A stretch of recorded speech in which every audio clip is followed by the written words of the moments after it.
In the land of the rising sun, where the ancestors whisper through the winds, love is not always a blessing. Sometimes it's a curse.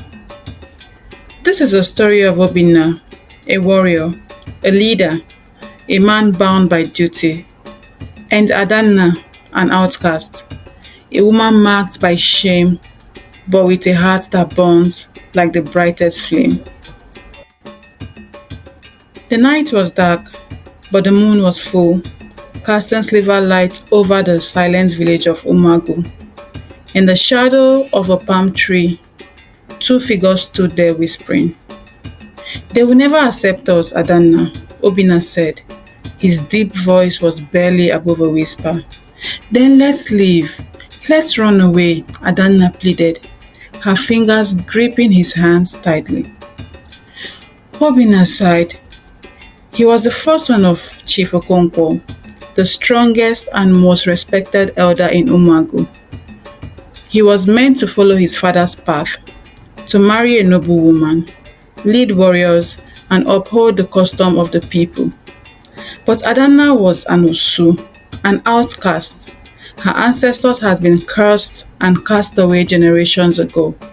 No freeborn man could marry her, let alone the son of a chief.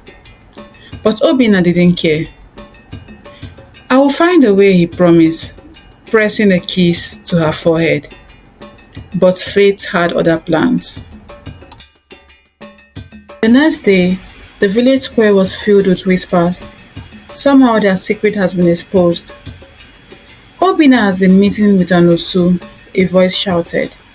This word spread like wildfire, and soon the village gathered before Chief Okonkwo's compound. The chief sat on his high wooden stool, gripping his staff of power, and his face was dark with anger. Obinna stood before him with his head held high. "Tell me it's a lie, my son. Tell me this is not true," the chief demanded.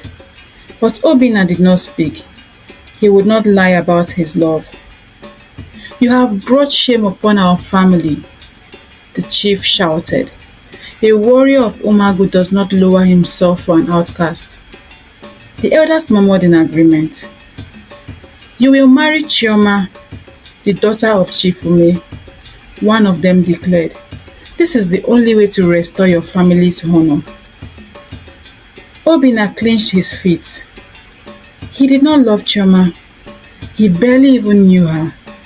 But in Umagu, a first son duty was to his family, not his heart. And the worst of it is that Adanna is to be banished.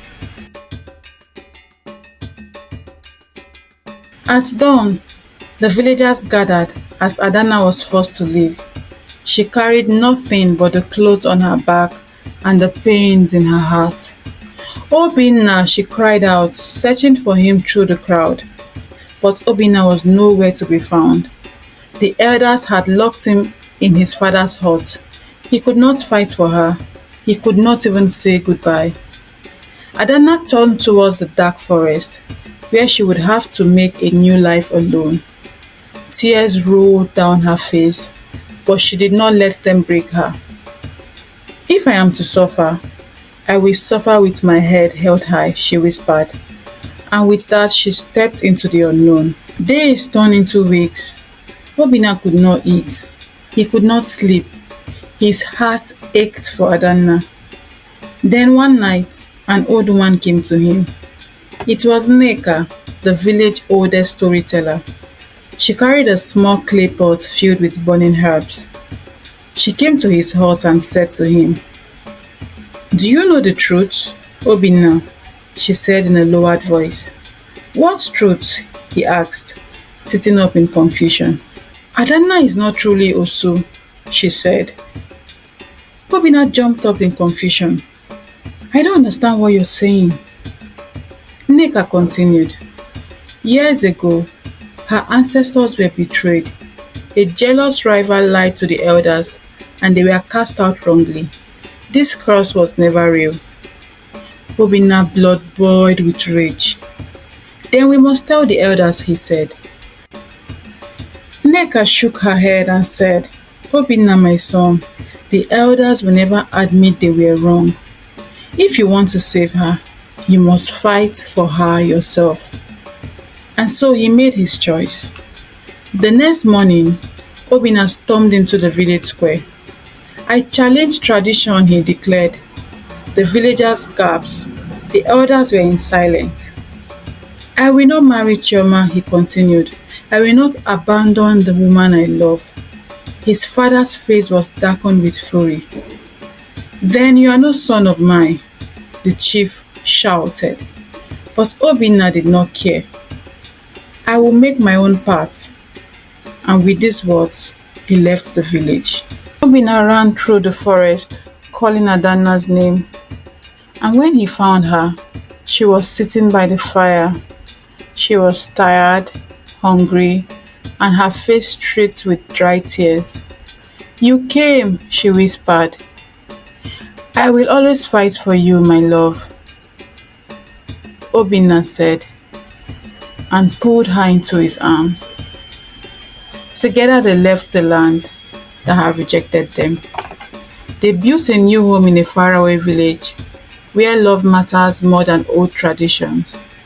Years later, when the truth of Adanna's ancestry was finally exposed, the village of Umagu sent messengers begging them to return. But they never did, for love was stronger than fear, and together they were free.